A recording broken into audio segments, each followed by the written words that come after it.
All right, good afternoon, everyone. My name is Liz Krupsak. I am the school mental health consultant at DPI, and I'm going to be hosting the webinar today. And I'm joined by Katie Motor from Fond du Lac School District, as well as Crystal Holmes from um, Adams Friendship School District. So we're going to start today by talking a little bit about um, our new referrals pathways guidance, developing mental health referral pathways, and then I'm going to pass it off so that they can each speak about their own processes of developing mental health referral pathways.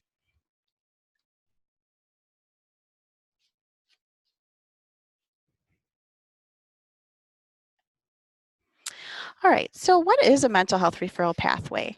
So it's a series of actions or steps taken after identifying youth with a potential mental health issue.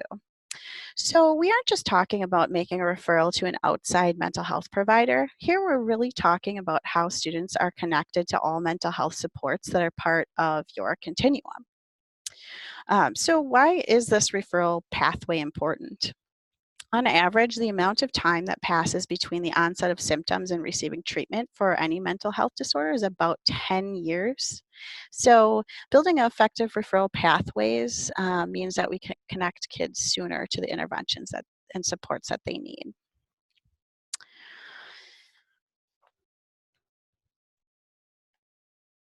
All right, so this can feel like a really large and daunting task. So, where do we start? Well, don't panic. Even if you haven't formally created a referral pathway, you likely have a lot of the important pieces already in place. We've created guidance and some fillable forms and things to help make this process efficient and effective. So that's what we're going to be talking about today. So our referral pathway exists within the framework of a multi-level system of supports. So just as mental health exists on a continuum, so do mental health supports that we provide in schools. So the referral pathway, you can really think about it as a roadmap for navigating the MLSS and connecting students to all the different resources and things that you have available for them. So school mental health teams are really tasked with matching students to the appropriate intervention. And we'll talk about how you can set up the necessary parts to make that happen. So we have a referral pathway self-assessment. You can find that if you look in the referral pathways guidance that was put out by SAMHSA. It's available for free online. But what it's really doing is looking at, do you have a referral system established? Do you know how you're going to manage referral flows once you get them? Have you mapped all your resources? Have you looked at all of the different programs and interventions and supports that you have and looked at the gaps and the needs and kind of put that all in one place. And then the last piece is just, do you have a system for evaluating intervention effectiveness? So you do a lot of this work on the front end to make sure you're connecting students to the right supports, but then you also have to make sure that those supports are working. So establishing the referral pathway is really about asking, how does a school identified student need? So a couple of the components are thinking about, do the referral systems, are there referral systems for all types of referrals? So we're thinking about mental health in this context, but do you know where all types of referrals go? Are referral systems formalized? So do people know how to access this referral process? Do parents, do peers know? Do teachers know? Do other staff members know? Making sure that everybody is aware of that formalized process. Having a collaborative structure for managing referrals. So that might be a teaming process, but maybe for your school that would be just having one person review the referrals. That's really going to depend on your resources and what makes sense for your specific context. And then making sure that the referral system is sensitive to diversity. So making sure that, if you have referral forms, are they available in multiple languages? If people don't have access to computers, or is there a different way they could make a referral? Just thinking about different aspects like that. Okay, so one of the core pieces of that referral system is establishing a problem-solving team. So when you do that, you really want to assess your existing teams. When possible, we want to use an existing team rather than just creating a whole new team. We want to avoid having siloed teams, right? We want to integrate what's already going on in the school with our mental health supports. When you're thinking about team members, you want to make sure that you have a diverse team that represents different areas of the school, different expertise are at the table, and then also making sure that you have family and student voice, as well as other community organizations. So if you have a school-based provider, a community partner that provides therapy in the school, this would be a great team for them to be on to help steer the implementation of your referral pathway. The next piece is just making sure that that team clearly has a purpose, and the roles have been articulated ahead of time. And then just establishing an agenda and a way of working, routines and a way of working together. So the next piece is managing referral flow. So Um, managing or developing an effective referral pathway really depends heavily on the notion that the members of the mental health team are effectively triaging incoming referrals. So this means matching students to the best fitting interventions. So unlike this cat, you want to have a plan for the water before it starts coming out of the faucet.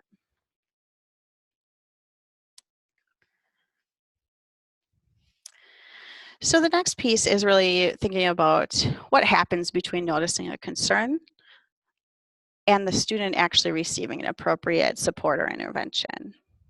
So this piece is really thinking about how effectively the team handles those referrals and the decision rules involved for funneling students to the appropriate supports. The third piece is mapping resources. So making sure that you have a good understanding of everything that's available in your community. So we're not just thinking about mental health providers, but all of the other things that promote positive mental health. So physical health providers, after school programming, other things of that nature. So having a good sense of what's going on in your community and what students and families can access. And then also doing that internally in your school. So thinking about what different interventions and supports you have at each of the tiers. So you want to look then at the breadth and quality of those interventions and really determine if there are sufficient, if these interventions are sufficient to meet the need. So the way that you're going to determine that is by looking at your data. And then lastly, it's really important to think about some of those barriers that are related to accessing community resources. So thinking about things like transportation, cost, all of those different pieces that can get in the way from a student connecting to a support that they need. The last piece is just having a system for evaluating intervention effectiveness. So when we're talking about intervention effectiveness, we're not just talking about outcomes, we're also talking about process data as well. So, we know that a student can't benefit from an intervention that they never received. So looking at things like, were they actually at school? Did they actually receive this intervention as planned? Things like that. And then the last piece of an effective referral pathway is really just making sure that there are effective partnerships with community supports and providers. So one important thing in this realm is utilizing warm handoffs. So a warm handoff is when a trusted school member, it could be, a teacher, a principal, anyone who's involved with that student and the family has rapport with that family, actually formally introduces that family to a new provider that might be outside of the school setting. And this can help alleviate some of the mistrust or anxiety about connecting with a new provider. So when we have an effective referral pathway, we really are using best practices in care coordination. So we're pursuing youth and family driven goals. So making sure that their goals are at the center of all of this work. And we're really planning ahead for transitioning between levels of care. So if a student goes, to an outpatient program, a day treatment, or an inpatient program, making sure that that collaboration is happening when the transition needs to occur for the student to come back to school. All right, so that was a really quick overview of referral pathways, and it's a lot. But just remember that this isn't a process that will happen overnight.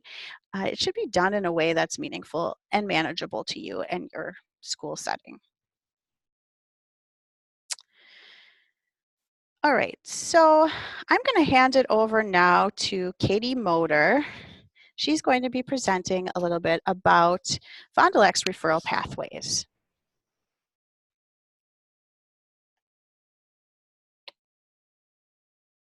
All right, hello, I'm not sure if you have my PowerPoint to put up. If you just share your screen, they'll be able to see your PowerPoint. Okay, so.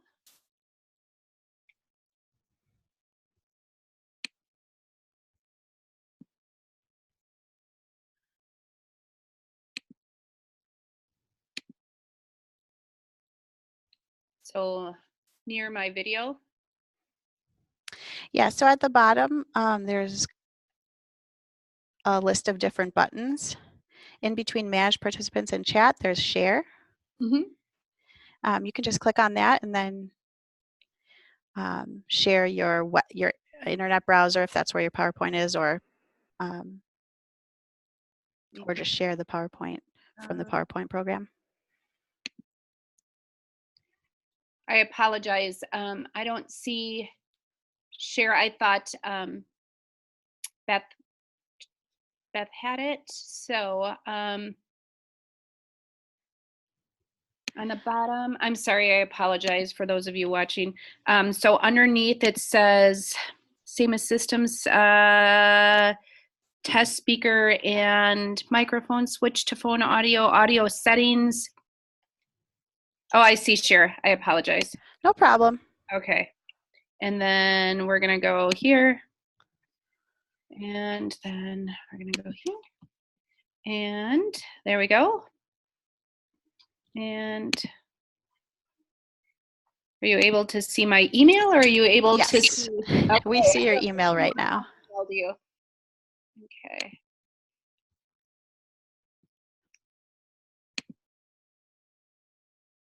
So when you're sharing the browser, you can actually just click on the tab and it'll change over. So desktop 2. How about we do this?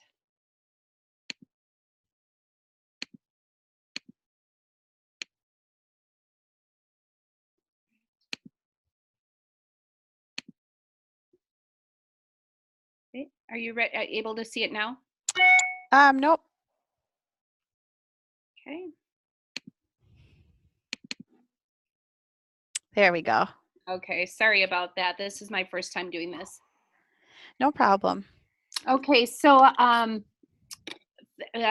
Katie Motor from Fond du Lac School District, and this PowerPoint was put together by myself and Melissa Shep, who is our mental health navigator. Our mental health supports, community supports within the school system is called Fondi Cares, Community Access, Responding and Empowering Students.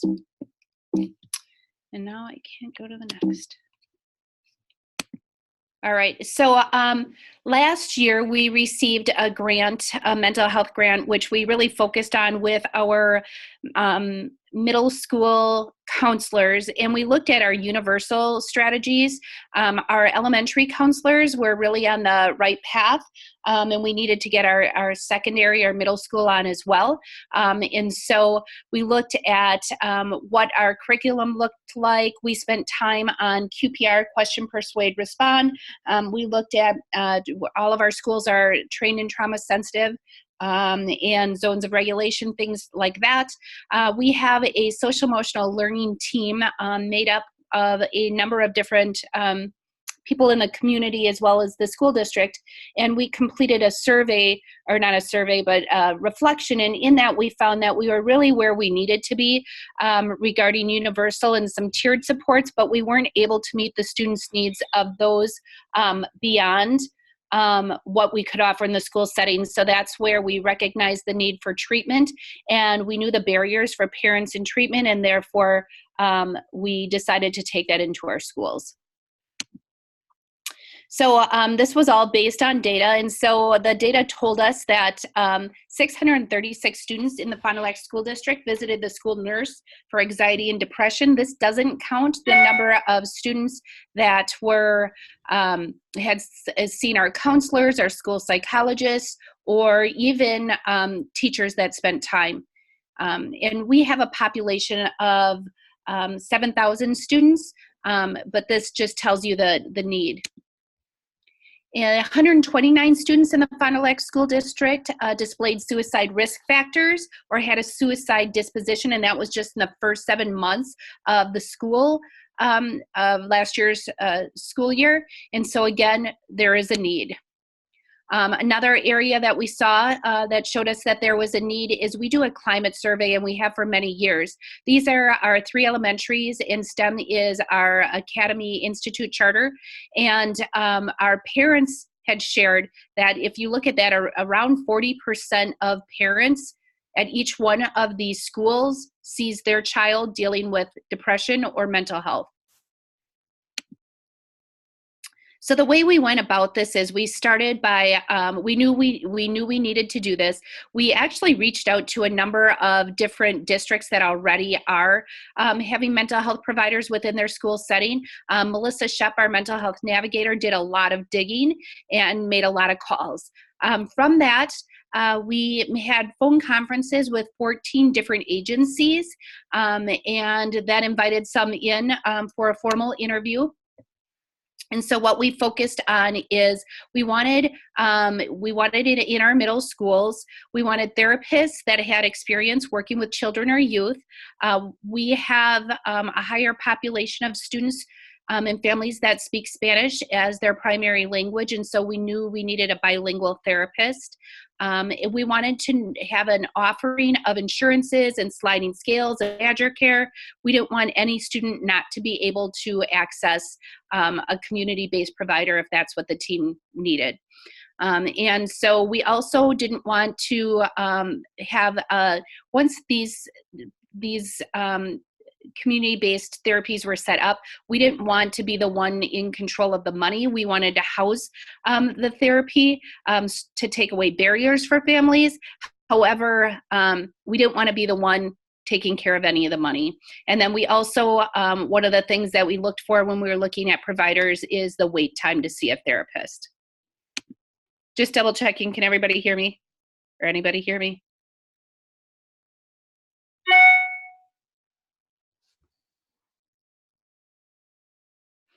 Yeah, we can hear you. Okay, thank you. I'm sorry, I don't see anything. So then we wrote, with the information that we had, we knew we were going to move forward with community-based therapies one way or another, hoping that with the data that we have and just showing how Fond du Lac in the past has really embraced social emotional learning, mental health, that we would get one of the mental health grants, in which we did. And so we received $150,000 for 75 for this and 75 for next. And so what we used those funds for was majority our mental health navigator. Our counselors, as I'm sure all your counselors, have a lot on their plates. And we knew that through their universal teaching, their tiered instruction, their one-on-one meetings with students, we couldn't ask them to take on another thing. So our mental health navigator was really crucial. And as the grant leaves us, that is an area that we're going to have to make sure that we still find funding for. The other funding went to set up the middle school therapy rooms. So each one of the middle schools has a room, and we had to make sure that it met codes that our providers had determined. So certain door locks, certain file cabinets. We made sure the furniture was there, noisemakers, things like that. So we had to make sure all those pieces were in place. We ended up going with Catholic Charities, SSM Health, and Delta Center, different providers at our areas. The way we determined that was Catholic Charities has a bilingual therapist, and we knew Sabish was one of our middle schools that had the highest population of students that might need that, and that's how we determined that Catholic Charities would go there. We also determined that they would go there because they take Badger Care, they have sliding scales, things like that. You'll see Tyson Middle School has Delta Center as well as SSM Health. The way we determined that was as we met with and interviewed these 14 providers, we had narrowed it down to Catholic Charities, SSM Health, and Delta Center. They're in our community, and they were able to meet what we had asked for. Now, Delta Center, however, does not take Badger Care or have a sliding scale, but Delta Center was already meeting a number of students from Tyson Middle School outside of the school setting, and so we decided to place them there with SSM Health as well, because SSM was able to meet those other areas as far as sliding scales and things like that. Delta Center is the lead therapist and the owner is part of the Fond du Lac community and was a counselor in the Fond du Lac School District. So it also made sense to keep that community partnership there. So we started off with these 4 providers, and actually we just had a hiccup. We started October 1st, and we have students already receiving therapies, and we noticed that SSM Health, who is a great partner, Dr. Matt Dahl is the one that we've been working with, and I know he's got some other community-based therapies set up in some other school districts as well, is we did not have UMR, which is what our staff members take. So that was kind of a major, oh, there's a glitch. And SSM Health's therapists are working to get that, but we don't have it yet. And so Rawhide has recently moved into the Fond du Lac area and is able to meet some needs. So we're looking at having them help us out in the sites where our own insurance is not covered.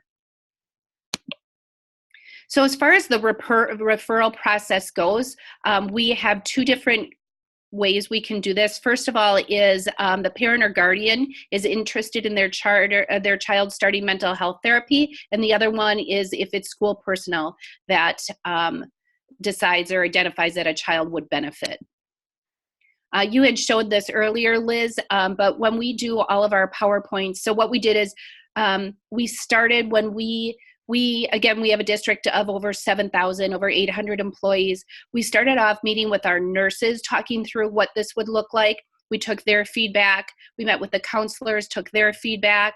We met with the principals, took their feedback, met with our therapists, took their feedback, got it all set up. And then prior to implementation, we met with each one of the middle schools to go through pretty much this PowerPoint to let them know how we've come to be today. So we talk a lot about universal instruction and support is being done by our counselors. They're doing small groups. We have say groups going on. We have one-to-one counseling. And so what we're looking at is when community-based therapies come along, typically it's students that we've gone through all of these steps and we're still not meeting their needs. A side note, SSM Health is partnering with us and giving us they're working with us as far as all and some as well, donating some of their time to help support us. For example, if there's a big issue with bullying at a school, they're happy to partner with our school counselor or administrator to share information with parents. So the referral process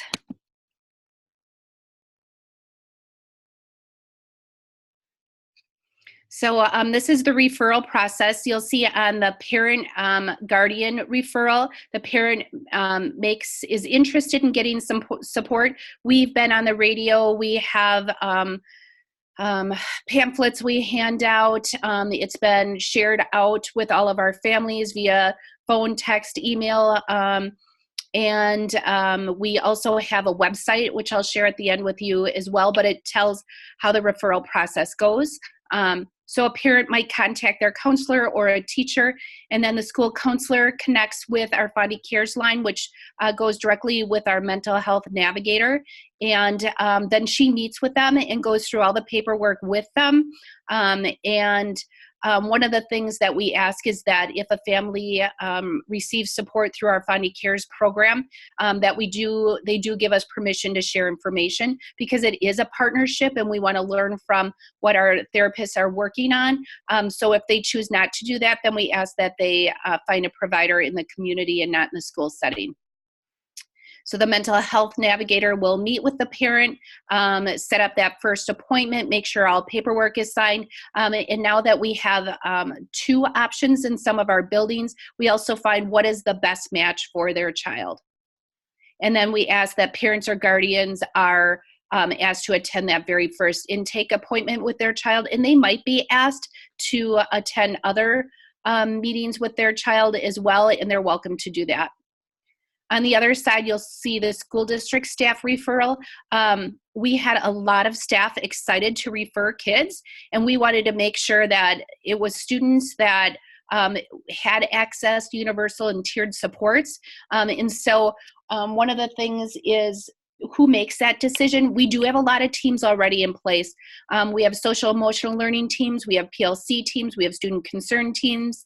And so really what it is a team of staff members that know the student best, can look at the whole picture of the child, and then decide if it's best to move on. If it is best to move on, then the initial staff member or that team would fill out our referral, which I'll go through with you in a minute. And the administrator, the school counselor, or the school nurse is the one who actually completes the referral. We had, like I said, some staff were super excited to go, and we wanted to make sure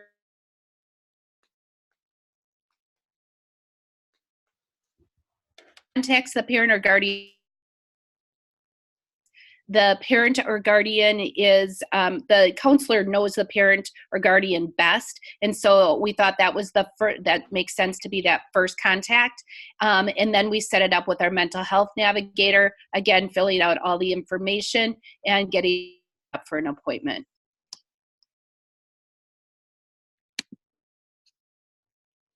And then now referral forms. So what does it look like? And then I'll give access if anybody wants access to any of our materials. But this is if a staff member wants to refer. We wanted to start off with strengths. What are the areas of concern? When do they see it? This part right here is right off of DPI. We used a lot of DPI's resources. The manual they have was really helpful. We started to create our own ideas, and we're like, why are we doing this? They're right here. How often do you see this? What interventions have been tried? We just really want to make sure that we have the whole picture before we move on. That is what it looks like. And then this is the parent or guardian referral.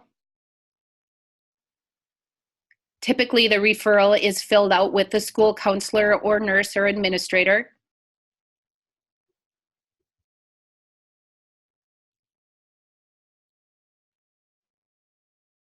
Right here, you'll see the date that it was received by school staff, the date it was received by mental health navigator. We want to make sure that there's not too much time in between. So we're trying to really monitor everything we do.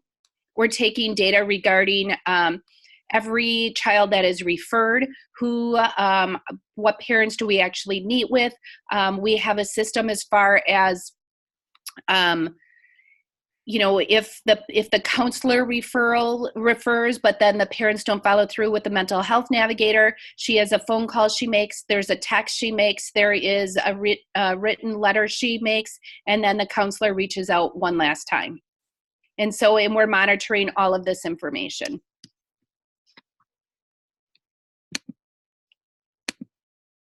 So what does it actually look like? It looks a little bit differently in each building, but we wanted to make sure that for our students that it didn't look, oops, oh my goodness, I don't know how to go back here. Sorry. Let's see here.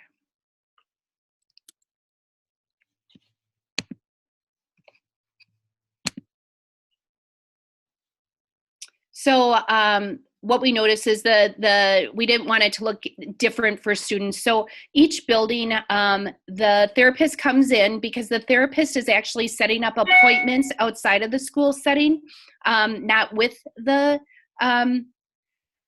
it's just through the family, the mental health navigator. So that morning, because if a student is sick or things like that, we don't know, appointments could change. So that morning, the therapist gives the secretary a list of students who have appointments. Students are called down to get a pass, a very similar, same pass they get if they had a dentist appointment, if they had to see a teacher during a certain hour. So it looks the same as any other pass that a student would have. And again, we want the parents to come to that first meeting. Sharing of information.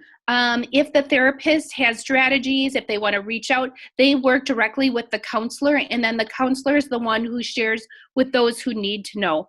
And a big part of that is everybody thinks they need to know, but I always, when I share this with staffs, I say, you know, when I brought my son to go see a mental health therapist outside of the school setting, the school nurse didn't know because I didn't want her to know.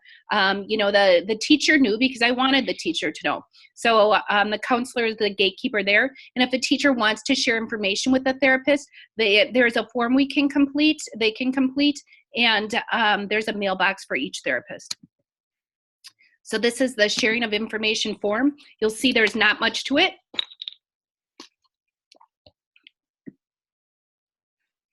But we wanted to make sure that we were giving teachers a voice.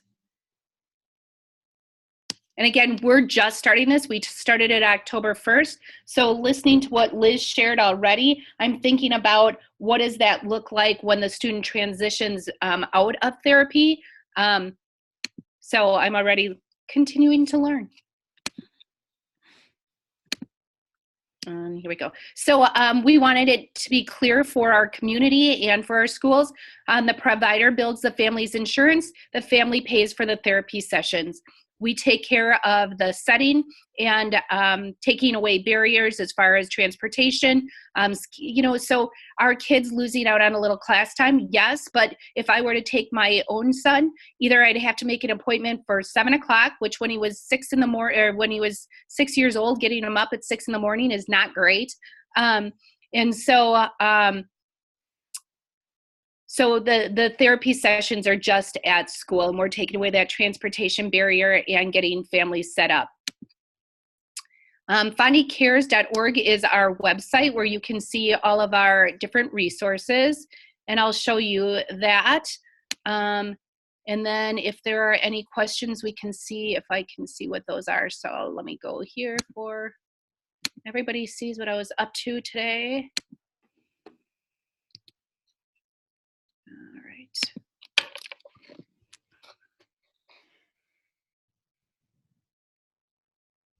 And this is what it looks like.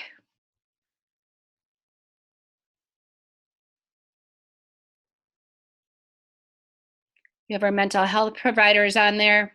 One of the things that I really wanted and make sure that I honor is I always honor our counseling staff, our school psychologists, our nurses, and our teachers, because they're the ones doing the work every day. And so whenever I share that we're bringing this in, I always share the importance of the work that they do. This is a story about how Fondy Cares came to be. These are our community providers. And so families can go on here and see who is providing where.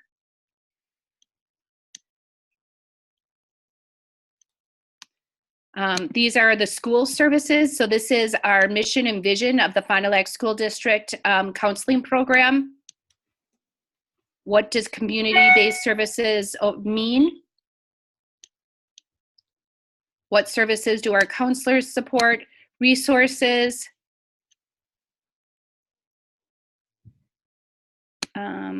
These are our actual counselors at our middle schools. So if parents want to get in touch with them. And then finally is getting started. And this is, I showed you that earlier, how to get started. And then over here, which I can't show you, is on the end is where parents can actually click in and get started. Maybe it'll get there. Contact, yep, where you can just fill in your information and get started. So yeah, we just started this journey, I would say last year in about February, and pretty excited that we're moving already in October. We have kids being seen, and actually we're up for a grant later today that we're trying to get more community people involved in the work that we're doing. Great. Thank you so much, Katie, for sharing. Does anybody have any questions for her? Either you can unmute your mic and ask them or type them in the chat box.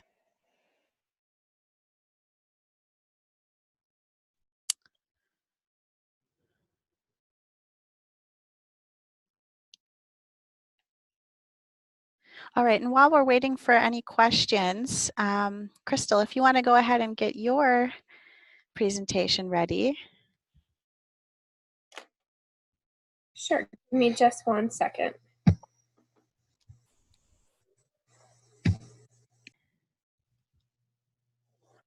Okay, I'm asking that everyone bear with me a little bit today. I did share with Liz that I'm actually homesick, so I'm hoping that my dogs do not bark while I'm trying to do this, or that I don't start coughing or sneezing.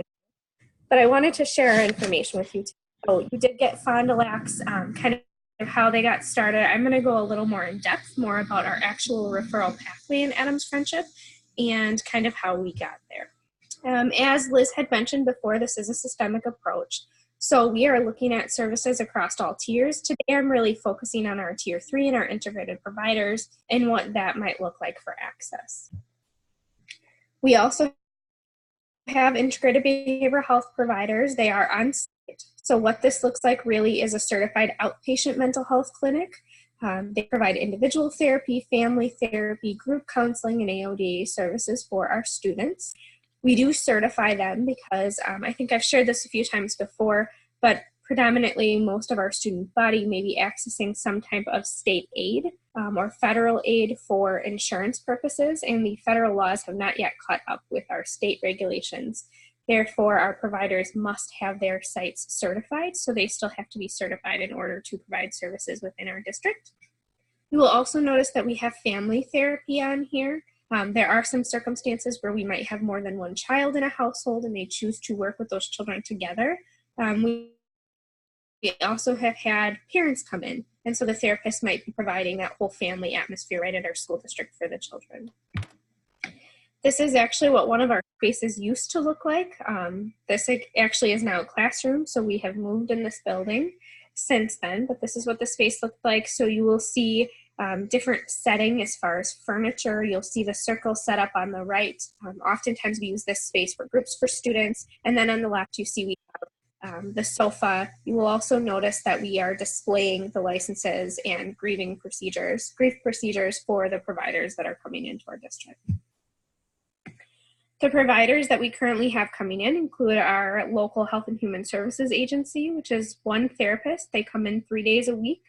Pine Valley Integrated Services also provides to our students. We have 3 therapists and 2 MSW students that come into our district 4 days a week.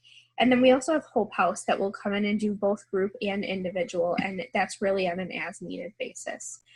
One of the things that Fond du Lac mentioned is that they had a provider specified for each specific building. We do not do that. So these particular providers might be providing in any one of our given buildings based upon the therapist's expertise. So for example, Adams County Health and Human Services, the therapist who works with us works very well with older adolescent students, and he does very well with aggression. So he has some aggression replacement therapy techniques that he likes to run. So kind of based upon where his area of expertise is, where we place him with our kids. And that's as the list extends for our students. So if we see more students who are experiencing some form of aggression, we are likely to place them with him and adjust his days. The same thing goes with Pine Valley. They span across our district. So we have all ranges from elementary, middle school to high school, and it's based upon that therapist's area of expertise and the students that we have on our list for therapy services. The MSW students that they provide us really help us address our universal screening needs. And I'll talk about that in a little bit, but it is one way where students can be placed upon our referral list to receive services. So those students predominantly will run groups for us.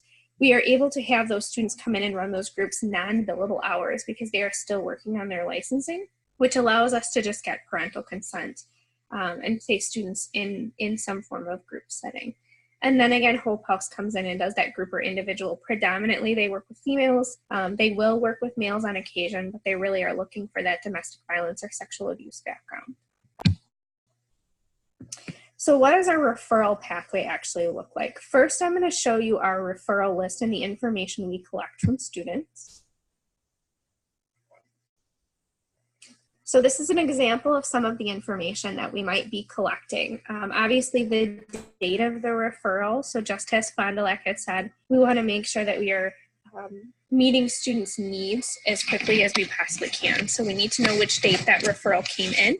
Obviously, the students' information, we collect which building they are in because we have multiple elementary schools, the grade, the additional information that is collected, if the parents have been contacted for service, what is the status of the referral, who is the agency that we are looking at placing them with, why are they being placed, what is the insurance, and then who is actually making this referral for the students, and then also if we know their insurance. So the reason why we collect some of this information, the insurance, first off, we are at the HMO divide line for our state. So we are very much located in the center of the state. You'll notice that we have Dean highlighted in red on this sheet, as well as Anthem Blue Cross Blue Shield, because many of our providers cannot take this particular insurance. We are the HMO divide line, therefore Dean. Many of our students in the southern part of our community receive Dean insurance on their HMO, and we do not have a therapist that comes in from outside communities that can take Dean. We have found that the best place to serve these students is with our local health and human services agency, because of course they can take all of the insurance. The other piece with this is you'll notice that this particular student, the agency receiving the referral is Pine Valley Integrated Services. Again, that's trying to best meet the needs of the student to match it up to the therapist. So what we can do with our Dean insurance is the student can visit their primary care physician.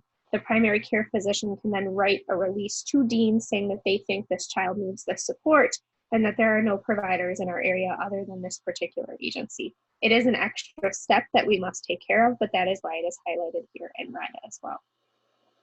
So this particular referral list actually goes through myself and then our social workers that are inside our buildings. The social workers and I will watch this list. We go through this list on a fairly regular basis to see where we are at with the referrals, who's coming in, who's going out. And then we use this when we meet with our team. So as Liz had mentioned before, you should always have a team in place. We already have a team in our district that was in existence prior to us doing this.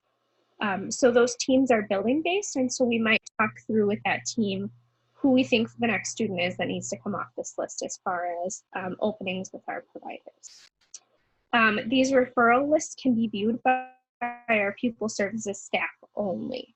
The reason why our pupil services staff can see this list is because referrals can come in multiple ways, and any person on the pupil services team can add a student to this list. So our referrals can come in from a parent, and generally that's going to go right through the pupil services staff member themselves. They're going to contact a member of that team. They can come in directly from the student. So the student may come in to our counselors. Our counselors may decide this is above and beyond what they have the capacity to work with the student on, and they may place the student upon the list.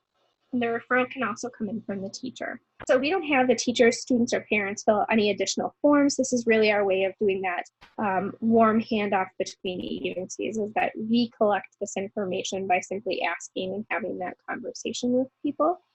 The other way that we can get this information is through our universal screening system. So we universally screen students 2 times a year, once in the fall and once in the spring, and that will allow us to identify students who are internalizing and externalizing behaviors. They can be placed upon this list, and oftentimes that supports us with placing students in group services as well. You'll notice across the bottom of this list, we have elementary, middle school, and high school. Those are all our referral tabs. We also have active for elementary, middle school, and high school. So again, we can see the dates and where things are headed to. We have an inactive or no longer needing services. So once each student has been discharged, this is a way of us keeping track, as well as if students refuse services. So if the parent decides they do not want the child receiving services at school, or the student decides that they do not want to participate, we want to collect that information as well. And then the final tab is external services. So we may have a student that is on this list, and we decide that although we don't have any openings internally, we need to ensure that they are getting services met outside of the school district. We may make a referral to an external service and support the family in that capacity as well, and that student would be then placed on the external list. I'm going to walk through the counseling schedule for you. So this is something that Adams Friendship differs from Fond du Lac. So we actually take care of our therapist schedules in-house. Again, we don't walk through a navigator for this process. We use our school social workers. We have one at the elementary level, one at the middle school level, and one at the high school level. So all of those folks work with myself to make sure that we have the schedules in place for our outside agencies. So we do all of this legwork for families and ensuring that that paperwork is complete. This might go directly to the home. They might invite the family in, they're going to schedule that initial appointment, and then they're also going to work with these outside agencies to ensure that the schedule both meets the needs of the therapist, but also the need of the student. The reason why we do this is because we know student schedules better than the therapist agencies do themselves. So say we have a student who is struggling, and we know taking them out of FIAD is really not a great idea. That's really where the student is successful. They're allowed to burn some energy during that time. We're probably not going to remove them from that time during the day. We also might have a student who is in special education services, and maybe that is the time with their special education teacher. We know that we don't want to remove them from that area as well. So we house these internally. You'll notice on here that we have all of the time slots filled in. We have a boxed out area grayed out to ensure that the therapist has a lunch break. You'll also notice that you see 10, 15 to 11 on here twice, and you see both A and B. The reason for that occurring is that the therapist may tell us that they're going to see a child bi-weekly. It is not necessary for a weekly appointment with a student. And then we are able to flip-flop them and ensure that more students are seen by that therapist by running an A week and a B week. You can see that we do this for every single therapist across our district, really based upon the day of the week. And again, the folks that have this information are our pupil services team. They are the only ones who have access to this information, just to ensure that the students' rights to privacy are met.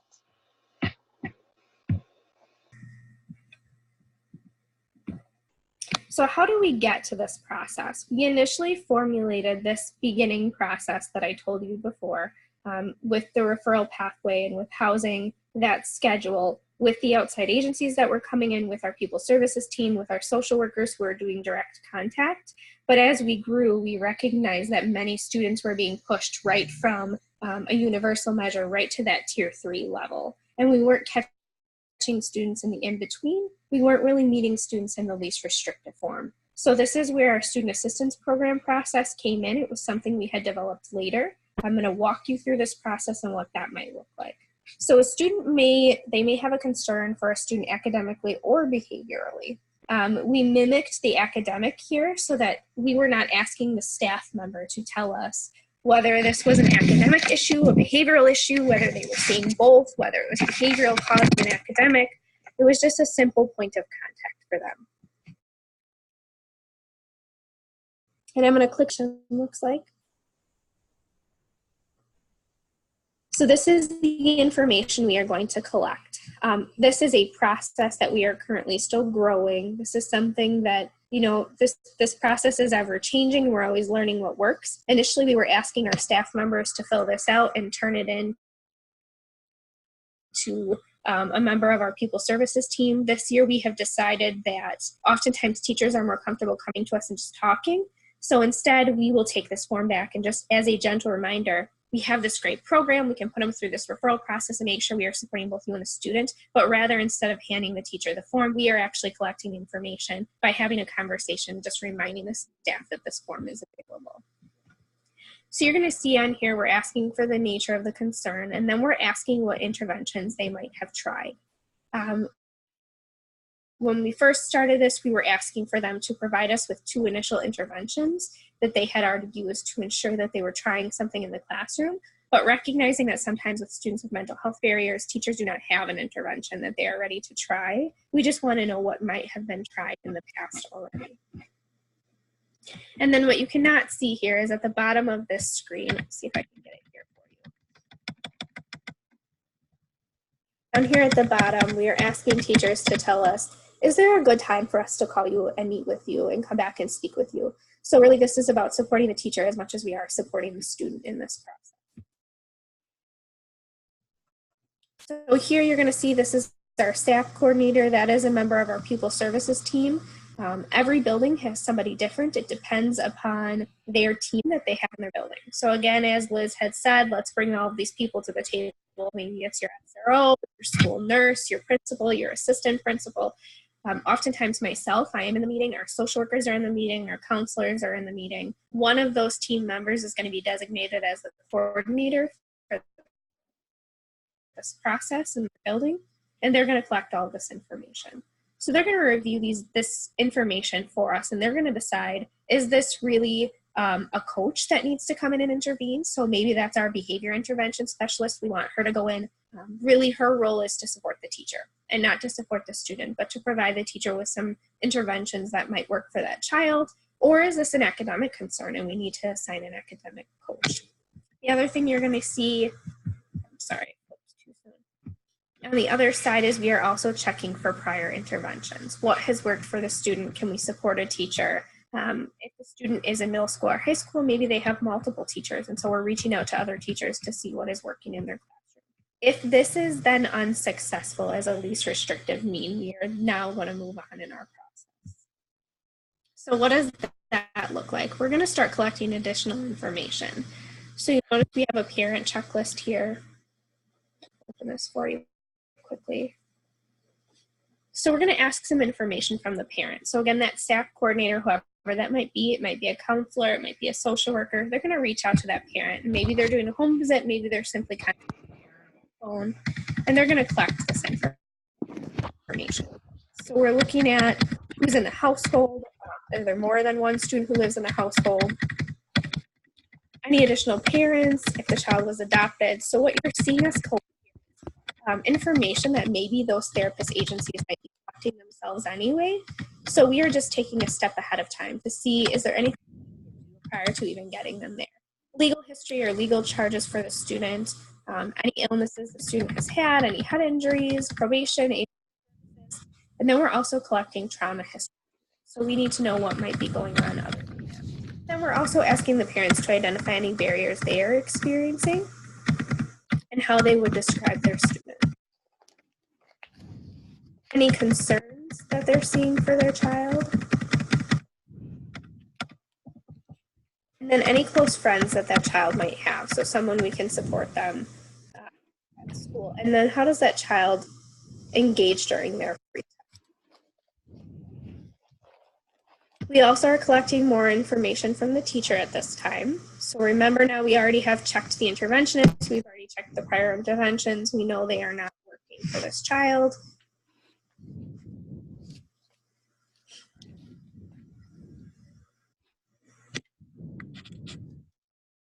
So what you see here is there is a middle school, high school, elementary. So I'm just going to open one of these for you.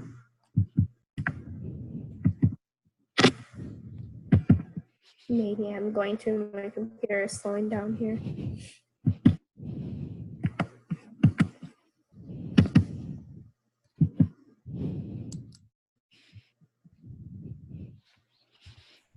I'll just explain to you what's inside of there. Oh, there we go. Now it wants to open them.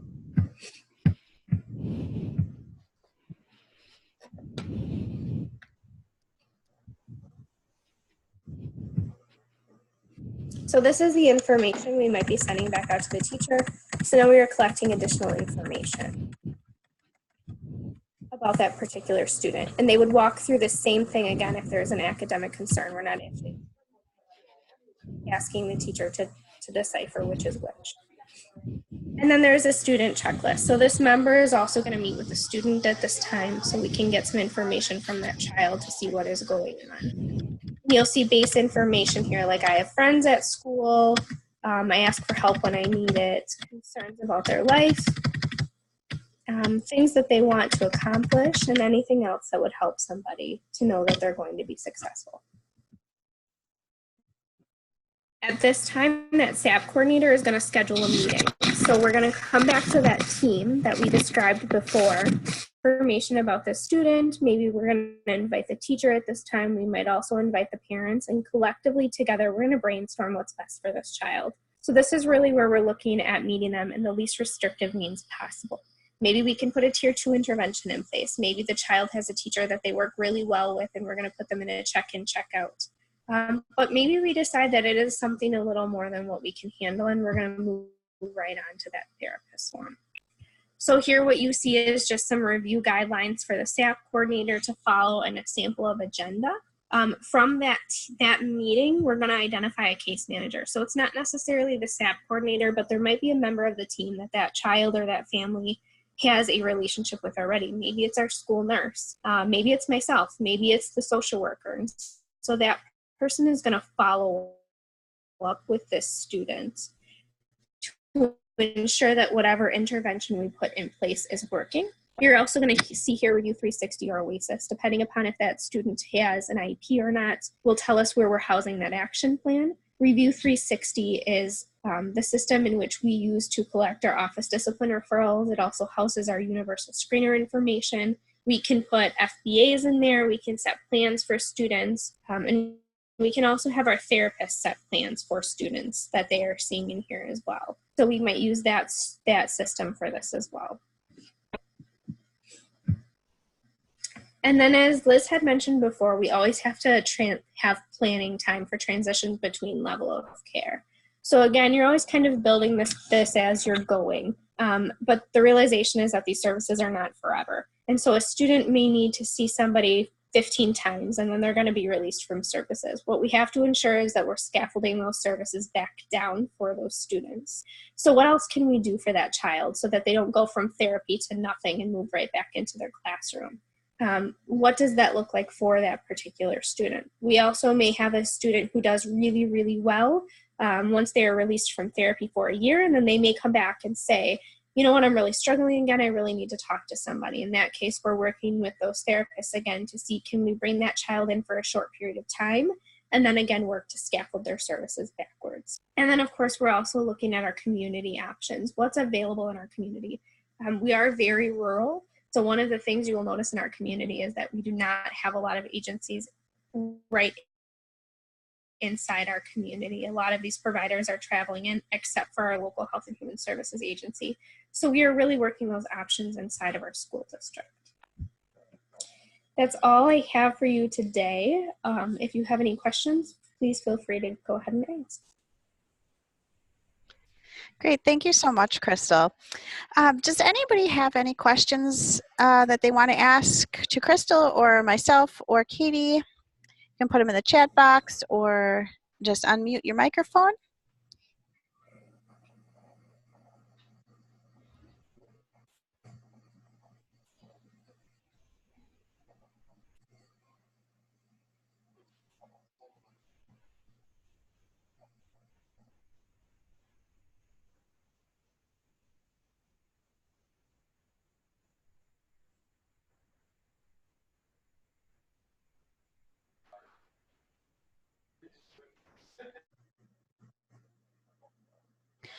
All right, great. Well, we will make sure to get this webinar shared with you all as soon as it has been prepared. Oh, We did get a question. So how does Fond du Lac or Adams Friendship handle the non-insured students? I can answer that actually. This is Crystal from Adams Friendship. So our non-insured students or underinsured students, all of the providers that we have brought into our district have a sliding fee scale. So that's the first thing that we're going to ensure for students and their families. The second thing for students who are uninsured, we are going to first work with our local health and human services agency to ensure we are meeting the needs of that child. They must serve those children regardless of insurance. The next step that we have in place is that social worker will reach out right to that family so that we are assisting that family and making sure that the children do have insurance and what that might look like. So making that connection right to that family, getting them services in the meantime, and then working with them to get insurance moving forward. Just because a lot of times it might be a paperwork thing, it might be their renewal may have lapsed and the parents don't realize it, that they didn't complete that renewal paperwork. So it's something that we can go right in and do kind of that warm hands-on, how can we help you situation to ensure that they are then insured moving forward. And I would say Fond du Lac is very similar. When we did our interviews, we made sure that we would have agencies that would accept students that didn't have insurance. And right now, for example, SSM is doing some pro bono work to help out 2 families at each building until we have the UMR insurance in. And then your second, I just see someone else who has another question that says, is there competition between agencies with satellite offices in your buildings? That was something we really made sure that everybody played nice in the sandbox, as we say that. We meet with our community-based agencies on a regular basis, and when they all knew that we were looking at having different agencies in each building, and then actually SSM and Rawhide met prior to us talking to Rawhide about coming on, because SSM was with us first and they welcomed them to come in because, again, sometimes insurances don't match. So we haven't had that issue yet, but again, we're just beginning. As far as Adams Friendship goes with competition between agencies, what I will tell you is the number of students requiring services has always exceeded the number of therapists that we have in our offices. Oftentimes what you find is that people get into this work because they really care about kids and their families. And so we haven't had anyone compete over children. Really, they are looking to ensure that that child is receiving the best care possible. So I found that those providers are willing to step up when they can and hand off when it is necessary to ensure that that child's needs are being met. We haven't had any competition between agencies at all. Great, thanks. All right, we're going to wrap up there. If you have any other questions, you can feel free to reach out to myself or Crystal or Katie, and we will get this information out as soon as we have it ready.